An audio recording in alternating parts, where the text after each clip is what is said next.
hello, hello, hello to all of my wonderful Libras. This card popped out. I'm going to leave it right there because they wanted to just jump out and tell us something. So it's letting me know something already. I'm getting information downloaded right now as I'm shuffling the cards.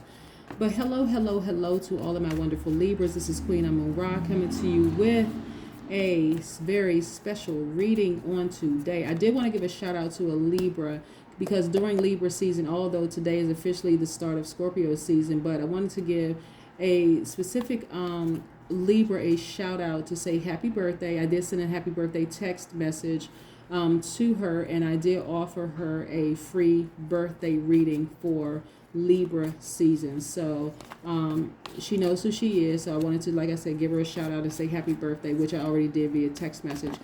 This video is a little late getting up, but what do we know about our Libras besides the fact that your duality is divine masculine?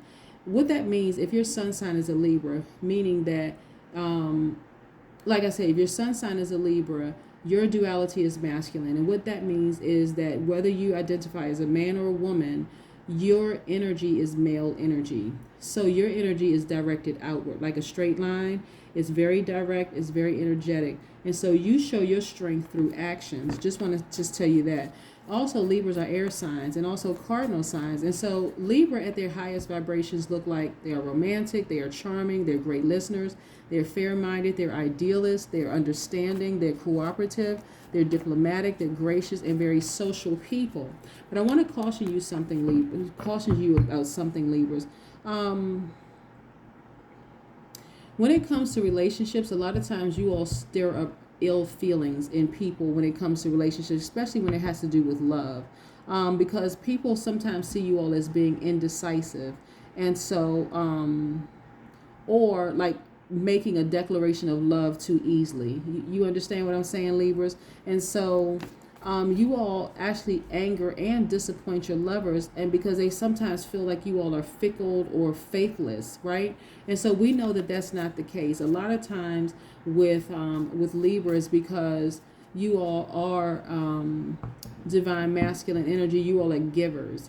And so when you are not happy in a relationship with the person, because you're such a giver, sometimes it's difficult to kind of sort of focus on nurturing yourself first by just leaving a situation. So here, rule of thumb for my Libras, if you feel kind of indecisive about a situation, it's probably best to back off, just kind of back away from it altogether. You know what I'm saying? Until things are clear, until you feel better about it. All right, Libras? Let's get into your reading. Most High God in the universe, please give me a special reading for my wonderful Libras as it relates to all areas of their lives, specifically in areas of power and intellect, also in areas of creativity and emotions, also in areas of spirituality and where they need to take action, and also in areas of money and wealth. What information do we have for my wonderful Libras? Like I said, a card had already popped out. As a matter of fact, let me show you what the card was that popped out. It's the King of Swords. So I know that you all have been going through a lot of things to come out King of Swords. So I'm going to leave that right there. Let's see if I can push this back a little bit so we can have a little bit of room. By the way, this is the love quartz, or this is the rose quartz, also known as the love quartz, right? Attached to your heart chakra, which is great for all air signs, right? This is about loving yourself deeper and harder. This is about forgiving other people. This is about, that kind of thing. Yes. Yes. We'll put these right here for a second so that we have these here. I'm going to show you the rest of the cards. We have the Six of Pentacles. We have the Judgment card. I'm going to put this here, Major Arcana. We have the Queen of Swords also. We got the King and Queen of Swords. We have the Seven of Cups. And we also have the Two of Swords. So this is how I know that you all have been through a lot in terms of like communicating, with people and possibly in relationships, because you all are guarded. But I want you to understand something, Libra. You don't have to be guarded when you know that you're protected. Like I said, when you know beyond all shadows of a doubt that you are romantic, you're charming, you're a great listener, you're fair-minded, you're an idealist, you're all these wonderful things, that you're understanding, that you're cooperative, you're gracious, social, and cooperative. When you have people in your life that is determined to believe otherwise and they're trying to project another image onto you, then it's time to let that person go into ascend, continue ascending. See this right here? This is an ascension to your highest self. You don't have to be this when you know that you're protected by the Most High God, okay? So that's that. That's why I say you all end up here. Total mental clarity, focus, like things are so crystal clear for you right now that it's like, okay, I don't need to be guarded because I'm protected. I don't need to be guarded, right? Then we have the Queen of Swords, somebody who's very articulate, someone who's very direct, somebody who is no nonsense. This is you, right? So some of you all could have been in a relationship with another air sign where it made you feel that way, and that person could have been, or that person could have been a water sign. So water signs are Cancer, Pisces, Scorpio, and they could have had air in their chart. So air signs are the Gemini, Libra, Aquarius, right? So because of that relationship in the past, you are very, very guarded right now because you don't know who to trust. Look at this right here. It's very tempting because, like I said, you all are very romantic people, and it's very tempting to go out on dates and meet new people and everything, but you don't really know if you can trust the person, and that's because you are guarded. So guess what? You can trust yourself. That's why, see this water in the background? That represents peace, serenity, and calm. That means you don't have to be like this. You don't have to be anxious and wondering, can I trust this person, this new person coming into my life because of what happened to me in the past? I dealt with a snake in the past, and so now I don't know who to trust.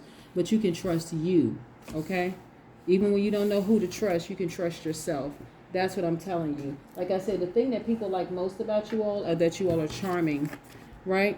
That you all are charming. This is the Six of Pentacles. Yep, so people love the fact that you all are charming people, but also the fact that you're a very generous person, right? They love that too.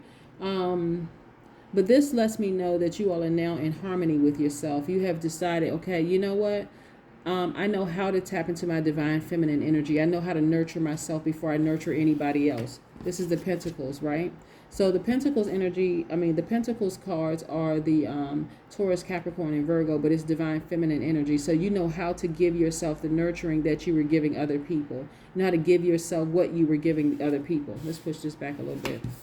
Yes, I'm loving this for you, Libra, because like I said, after people go from one relationship to the other, and it's just like, you feel like it's not healthy, you don't really trust anybody, but what you're really saying is that you don't trust yourself. You don't trust your own decisions in a relationship, which is not healthy at all, because if you can't trust you, then who can you trust, right? Exactly. So let's pull another set of cards and see what these have to say. Yep.